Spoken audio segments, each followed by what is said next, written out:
raisonnement que les gens ont jusqu'à présent. C'est un raisonnement qui ne date pas d'aujourd'hui. C'est un raisonnement qui ne date pas d'aujourd'hui. Les mêmes esprits vont manifester les mêmes attitudes. Les mêmes espèces vont manifester les mêmes comportements. Tandis que les enfants de Dieu sont réjouis, il y a certains que ça énerve. C'est la même chose qui est là. Continue. Les Juifs lui disent, parce que pour eux, Jésus a commencé à exister quand Marie l'a mis au monde. C'est la même compréhension que les gens aujourd'hui là. C'est pas aujourd'hui que ça a commencé. Et ça continuera jusqu'à ce que l'enfant soit quitté. On ne peut pas faire autrement. Pour eux, c'est quand Marie a accouché Jésus là qu'il a commencé à exister. Mais Dieu de vous dire qu'Abraham, votre aïeux, m'a vu et il était heureux. Ça devait les interpeller. Au lieu que ça les interpelle, on peut comprendre. Donc il est en train de dire que c'est lui qui a béni Abraham, à qui Abraham donnait la dîme de tout. Le Dieu qu'Abraham a donné là, c'est lui qui est là. Et regardez la question qu'il pose. Les Juifs lui disent, tu n'as pas encore 50 ans. Tu n'as pas encore 50 ans. Et tu as vu Abraham?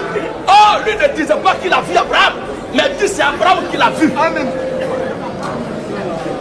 Vous suivez bien? Je vous donne la différence entre l'invisible et le visible. Qui doit se révéler à qui? Entre l'invisible et le visible, qui doit se révéler à qui? C'est l'invisible qui doit se révéler au visible. Maintenant, en cas de visibilité, entre l'invisible et le visible, qui doit dire que je l'ai vu? C'est le visible qui a vu l'invisible. Parce que l'invisible s'est rendu visible. C'est ce que Jésus est en train de leur rappeler ici. Mais eux, comme ils sont renversés, ils coignent leur tête par terre, tout est dérangé dedans.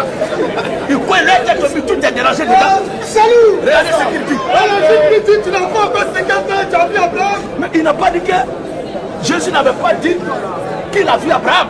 Mais il dit Abraham, votre père a tressé des choses de ce qu'il me verrait. Il m'a vu et il s'en réjouit. Lui dit que c'est Abraham qui l'a vu. Est-ce qu'Abraham était caché devant Jésus? Jésus est Dieu, contrôle tout.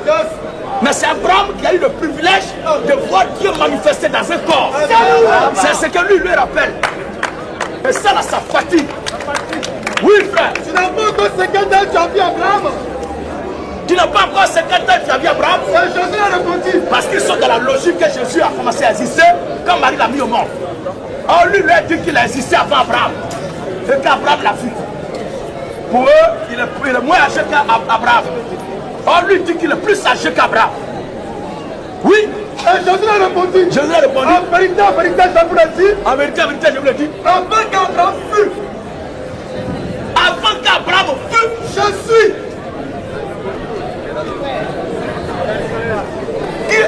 Il n'a pas dit j'étais.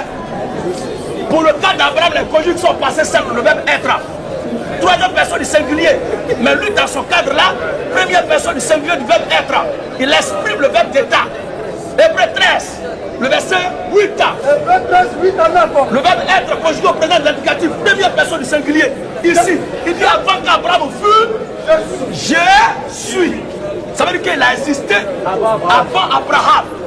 Mais est-ce que si on dit ça aux gens aujourd'hui, ils vont comprendre? Dites-nous, je dis qu'il est Dieu. Dites-nous, je dis qu'il est Dieu. Mais le seul qui a vécu, qui a existé, devant qui Abraham a marché, c'est devant Dieu.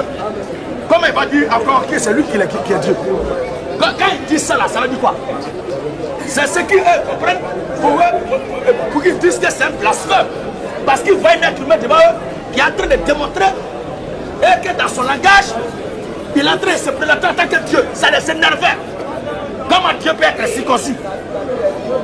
Mais est-ce qu'on a dit que c'est sa divinité qui est circoncis? On parle de son humanité qui a vécu, qui a circoncis, qui a été circoncis. Vous racontez votre mort. Hébreu 13, 8. Hébreu 13, 8. Jésus-Christ. Jésus-Christ est le même Dieu. Le verbe être conjugué au passé ne peut pas être conjugué au présent de l'indicatif. On devait dire Jésus-Christ fut, ou bien Jésus-Christ était. Mais Jésus-Christ est le même hier. Est le même hier. Aujourd'hui, il est le même aujourd'hui et éternellement. On doit dire il sera le même. Éternellement, toujours le même éternellement. La racine du mot éternellement, c'est quoi? L'animal éternellement, sa racine, c'est quoi? Éternel. Il y a combien d'éternel dans la création? C'est Dieu seul. Il n'a pas dit quoi? Mais l'affaire a été créée pour être habitée. Il faut que vous croyez autre chose. Votre affaire, la bruit que vous faites là, est-ce que si ça va là-bas, on va être en paix?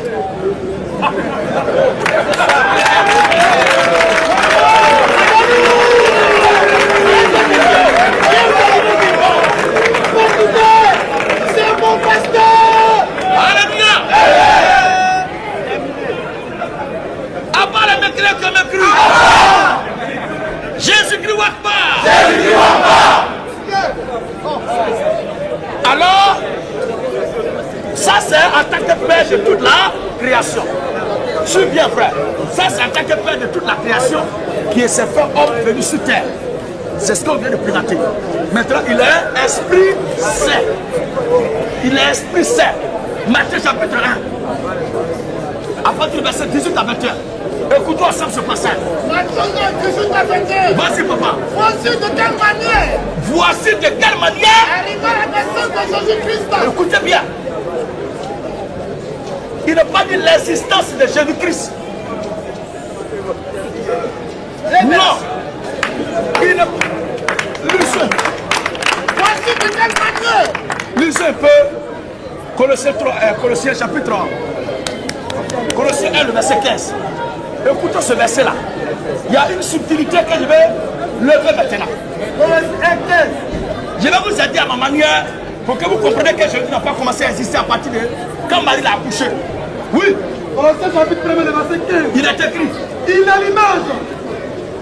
Jésus-Christ est l'image Du Dieu invisible. Est-ce que ta photo peut se déplacer? Mais lui, il a l'image, mais il bouge. Il agit, il réagit. C'est-à-dire l'aspect visible du Dieu invisible. Yes. Il est la visibilité du Dieu invisible. Continue un peu. Il a l'image. Oui. Du Dieu invisible. Hein? Le premier-né. Le premier-né De toute la création. pose. La création a débuté quand? Quand Marie a accouché Jésus. Mais la création a débuté quand?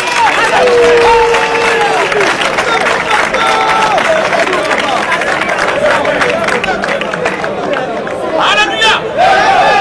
Le premier-né de toute la création. En d'autres termes. Alléluia. Comme Dieu est tout feu, tout flamme.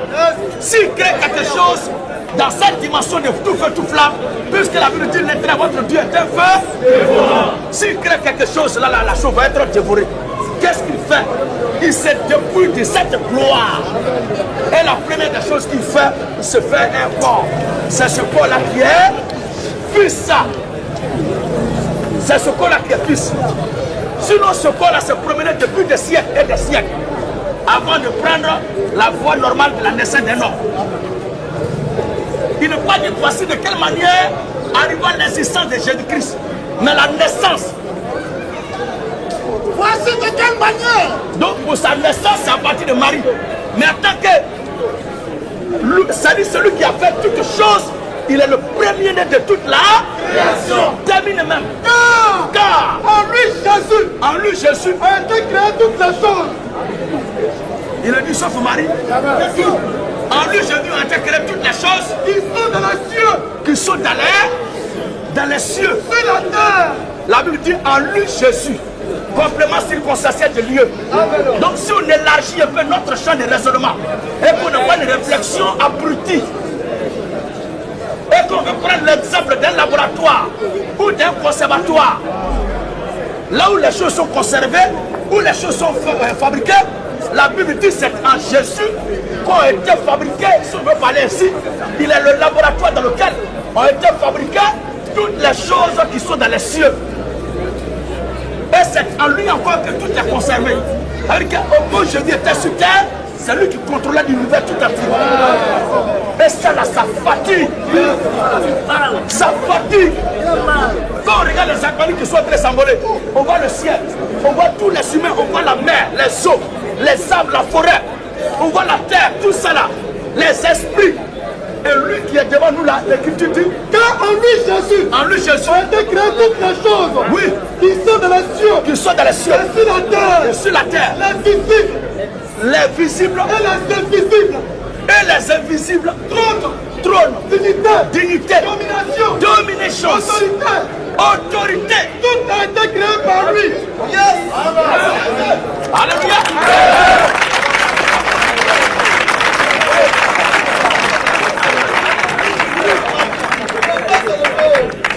Tout a été créé par lui. Mais il y a combien de créateurs? Il y a combien de créateurs? C'est ce qu'il a dit. Si vous ne croyez pas ce que je suis. Donc il y a beaucoup qui croient en Jésus mais ne croient pas qui est Jésus. Mais seront sauvés ceux qui croient en qui il est.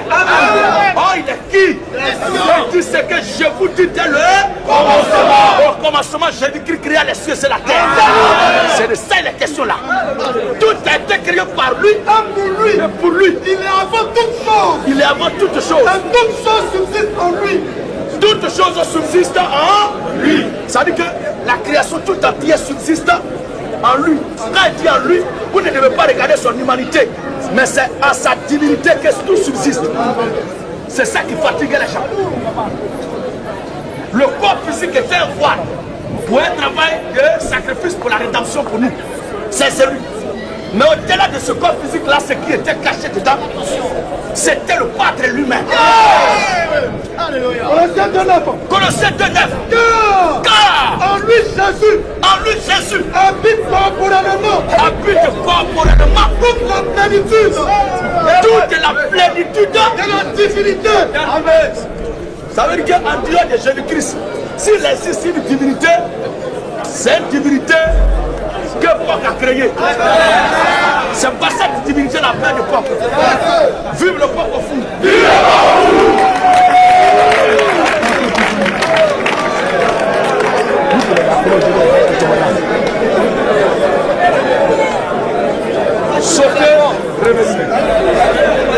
Alléluia. Maintenant, comment arriver à la naissance de Jésus? Matthieu 1:18 à 21.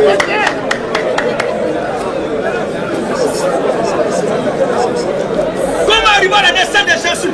Voici de quelle manière? Matthieu chapitre 1, le verset 18 à 21. Voici de quelle manière? Écoutons ensemble le passage. Écoutons maintenant la naissance de Jésus. Voici de quelle manière? Voici de quelle manière? Arrive à la naissance de Jésus-Christ. Donc j'ai fini de le présenter en tant que Père créateur de toutes choses. Ensuite qui a pris encore pour venir sur terre fils. Maintenant Esprit Saint. Écoutez cette partie. Marie sa mère. Marie sa mère. Et elle était fiancée à Joseph. Marie sa mère a été fiancée à Joseph. Se trouvant enceinte. Par la vertu du Saint-Esprit. Par la vertu du Saint-Esprit. Jésus-Christ était par la vertu du Saint-Esprit. Ce n'est pas une goutte d'espèce éjaculée. Jésus-Christ est né par la vertu du Saint-Esprit. Est-ce que le Saint-Esprit a commencé à exister à partir de Marie? Le Saint-Esprit était déjà là.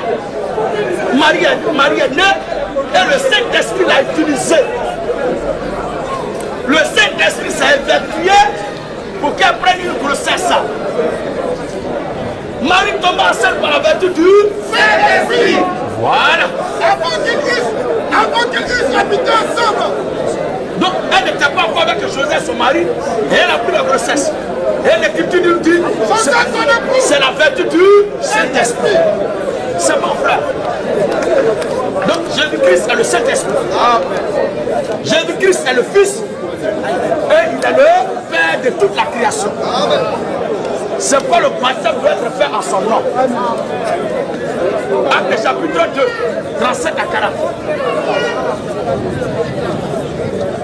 Acte 2, 37 à 40. Acte 2, 37 à 40. Après avoir entendu ce discours, après avoir entendu la prédication de Simon-Pierre ce jour-là, l'auditoire qui était là, la foule, le public qui était là, a eu le cœur vraiment touché. Et il dit à Pierre et aux autres apôtres. Il dit à Pierre et aux autres apôtres. Homme frère, que ferons-nous? Qu'est-ce qu'on doit faire pour être sauvé? Pierre leur dit. Pierre leur dit. Repentez-vous. Repentez-vous. Et que chacun de vous soit baptisé au nom de Jésus-Christ. Au nom de Jésus. Parce que Jésus-Christ est le nom de la divinité suprême. C'est pourquoi c'est à son nom que les démons sont chassés. C'est à son nom que les malades sont guéris. C'est à son nom que les morts ressuscitent. Jésus-Christ c'est le Dieu suprême. Amen. Que chacun de vous soit baptisé au nom du Seigneur Jésus-Christ. Pour le pardon de vos péchés. Pour le pardon de vos péchés. Et vous recevrez le don du Saint-Esprit. Voici qui est clair, mon frère. Il n'y a pas eu quelqu'un qui a été baptisé et il n'y a pas eu quelqu'un qui a baptisé au nom du Père, Fils, Saint-Esprit. Lui qui est Père, qui s'est fait Fils et que le Saint-Esprit, c'est son nom qui est Jésus-Christ. Je termine. Je tiens à vous dire merci.